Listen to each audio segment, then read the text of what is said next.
পূজা, তুমি কি কিছু খুঁজছো? হ্যাঁ অমৃত, আমি আমার স্ক্রিপ্টটা খুঁজছিলাম। আজকের শো এর স্ক্রিপ্টটা তোমার কাছে আছে? না ভাই, আমার কাছে তো নেই। এই জন্য আমার হ্যান্ডব্যাগ ব্যবহার করতে এত বিরক্ত লাগে ভাই, প্রয়োজনীয় একটা জিনিসও পাওয়া যায় না।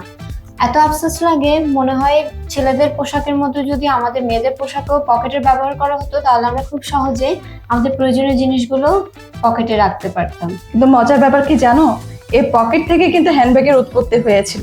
পকেট থেকে হ্যান্ডব্যাগের উৎপত্তি, সেটা কিভাবে? এক্স্যাক্টলি। চলুন বন্ধুরা, লেটসানে আজকের পর্বে আমরা জানবো হ্যান্ডব্যাগ উৎপত্তির ইতিহাস।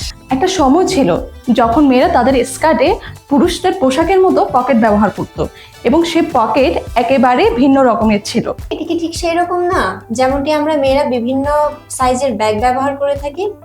একদম ঠিক বলেছ। আবার 18 শতকের শেষের দিকে স্কার্টের পরিবর্তে গাউনের প্রচলন শুরু হয়, এবং সেই গাউনে একাধিক পকেটের পরিবর্তে শুধুমাত্র একটি পকেটের ব্যবহার হতো। 1790-এর দিকে মেয়েরা যে পোশাক পরিধান করতো, সে পোশাকের নিচে আটসাক পোশাকে পকেট ব্যবহার করা হতো।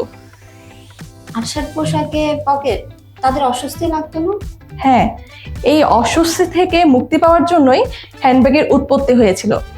শুরুতে সমালোচনা থাকলেও পরবর্তীতে এই হ্যান্ডব্যাগটি বেশ জনপ্রিয়তা লাভ করেছিল। তাহলে পূজা, তোমার এখনো কি সেই অভিযোগ আছে হ্যান্ডব্যাগ নিয়ে?